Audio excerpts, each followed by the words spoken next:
샬롬, 주의 사랑과 은총이 오늘도 여러분의 삶 가운데 함께하기를 주님의 이름으로 축원합니다. 오늘 우리가 함께 묵상하실 말씀은 여호수아 3장 7절부터 17절까지 말씀이 되겠습니다. 이제 이스라엘 백성들은 요단강을 건너게 되지요. 하나님께서 여호수아를 통하여 언약궤를 앞세워서 백성들이 요단강을 건너가라 이렇게 말씀하시는 겁니다. 약속의 땅 가나안에 들어가기 위해서 반드시 요단강을 건너가야 하죠. 사실 평상시에 요단강은 헤엄쳐서 건너갈 수 있을 정도라고 합니다. 그런데 이스라엘 백성이 지금 요단강을 건너가는 시기는 밀과 보리 곡식이 거두는 양력으로 3월, 4월쯤인데요. 이때는 언덕에 넘칠 정도로 범람하는 때라고 합니다. 오늘 15절 말씀에 그렇게 나와 있죠. 요단이 곡식 거두는 시기에는 항상 언덕에 넘치더라 했습니다. 자, 200만 명 정도의 이스라엘 백성들 건너가야 되는 그런 큰 문제를 앞두고 있을 때입니다. 어떻게 요단강을 건너가서 가나안 땅, 약속의 땅 가나안에 들어갈 수 있었을까요? 우리는 두 가지에 주목해 봅니다. 자, 먼저는 언약궤를 앞세워서 요단강을 건너갔다는 것입니다. 언약궤 안에는 모세가 받은 십계명 돌판이 있고 만나 그리고 아론의 쌍난 지팡이가 있지요. 이것은 하나님의 말씀 또 하나님의 역사하심을 의미한다고 하겠습니다. 다시 말해서 하나님께서 함께하여 주심으로 약속의 땅 가나안에 들어가게 된다라고 하는 믿음으로 나아가라 그런 의미를 담고 있는 것이죠. 자, 9절부터 12절 말씀 보겠습니다. 여호수아가 이스라엘 자손에게 이르되 이리 와서 너희의 하나님 여호와의 말씀을 들으라 하고 또 말하되 살아계신 하나님이 너희 가운데에 계시사 가나안 족속과 헷 족속과 히위 족속과 브리스 족속과 기르가스 족속과 아모리 족속과 여부스 족속을 너희 앞에서 반드시 쫓아내실 줄을 이것으로서 너희가 알리라. 보라, 온 땅의 주의 언약궤가 너희 앞에서 요단을 건너가나니 이제 이스라엘 지파 중에서 각 지파에 한 사람씩 12명을 택하라. 아멘. 자, 11절에 살아계신 하나님이 너희 가운데 계시사 가나안의 7족속을 반드시 쫓아내 주시고 그 약속의 땅을 주신다는 믿음으로 하나님의 말씀, 하나님의 능력을 뜻하는 그 언약궤를 따라서 그 범람하는 요단강이라도 건너갈 수 있다라고 말씀하신 것이죠. 이스라엘 백성들은 하나님의 말씀을 우선하고 하나님의 능력을 의지하면서 가나안을 향해서 나아가라는 메시지를 담고 있는 이 사건이 바로 요단강 도하, 요단강을 건너가는 사건이라고 하겠습니다. 자, 오늘날 우리도 삶에 있어서 우선순위가 있습니다. 우리는 어떤 문제를 두고서 하나님의 나라와 하나님의 그 의를 먼저 구하라. 주님이 말씀하셨죠. 그러할 때 주님께서는 우리의 모든 것들이 하나하나 풀려지고 열려지고 또 모든 것을 또 더하여 주시는 은혜를 베풀어 주신다라고 하는 것이죠.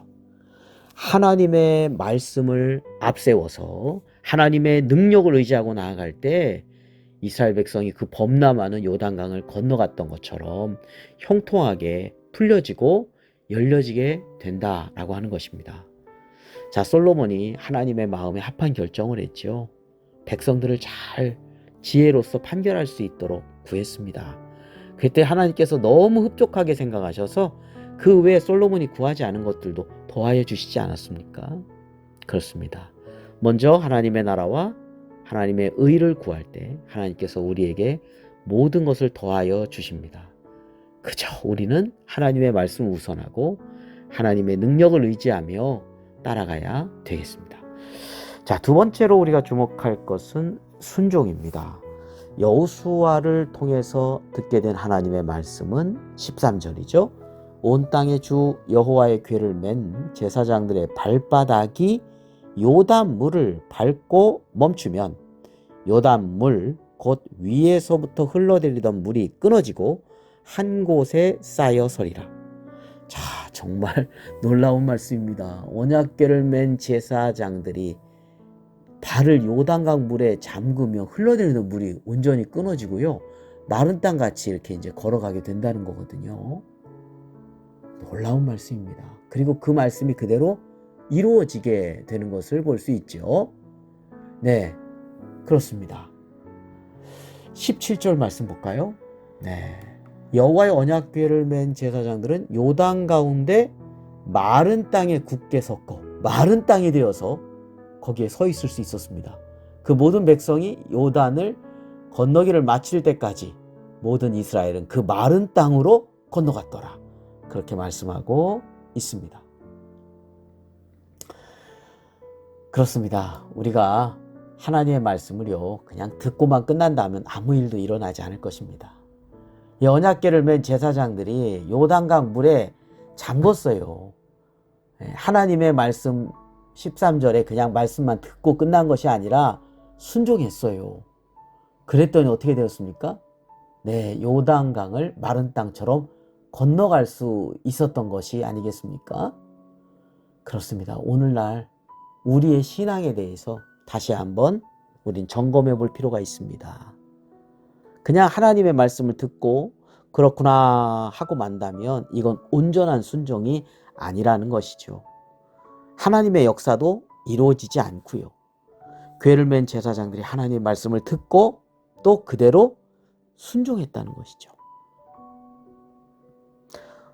그리고 나서 약속의 땅 가나안에 이스라엘 백성들이 입성할 수 있었습니다.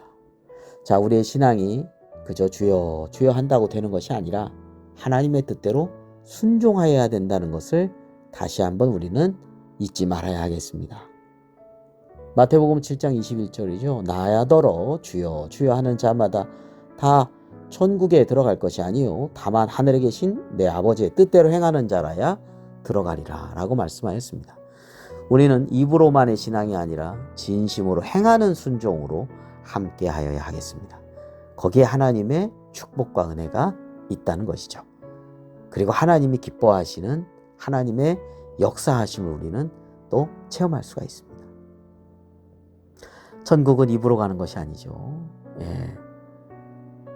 우리는 하나님의 뜻을 알고 또한 그 뜻 가운데 순종함으로 이스라엘 백성이 약속의 땅 가나안에 입성할 수 있었듯이 우리도 영원한 천국에 우리가 순종함을 통하여서 들어가게 될 것입니다. 천국은 하나님의 뜻대로 순종하는 자가 들어가기 때문입니다. 자, 요단강을 건너서 이스라엘 백성들은 가나안 땅으로 이제 들어가죠. 어떻게 해요? 하나님 말씀 듣고 순종해서요. 언약궤를 앞세워서요. 하나님의 나라와 하나님의 의를 구한다고 했습니다. 궤를 맨 제사장들이 순종하고 요단강에 발을 담그고 나아갈 때 범람하는 요단강이 마른 땅으로 바뀌게 되는, 그리고 길이 열리게 되는 것을 보게 됩니다. 오늘도 우리가 하나님의 말씀에 순종함으로 큰 문제도 해결되는 은혜가 있기를 주님의 이름으로 축원합니다. 기도드리겠습니다. 거룩하시고 자비로우신 하나님 아버지, 저희들이 정욕에 이끌려 또는 세상의 조류에 휩쓸리면서 하나님의 뜻을 생각하지 않고 또는 하나님의 뜻에 반하여 살아가는 삶이 되지 않도록 인도하여 주옵소서. 먼저 하나님의 뜻을 우선하면서 하나님의 말씀이라면 순종하는 삶이 되도록 인도하여 주옵소서. 우리의 길과 진리 되신 예수 그리스도의 이름으로 기도드립니다. 아멘.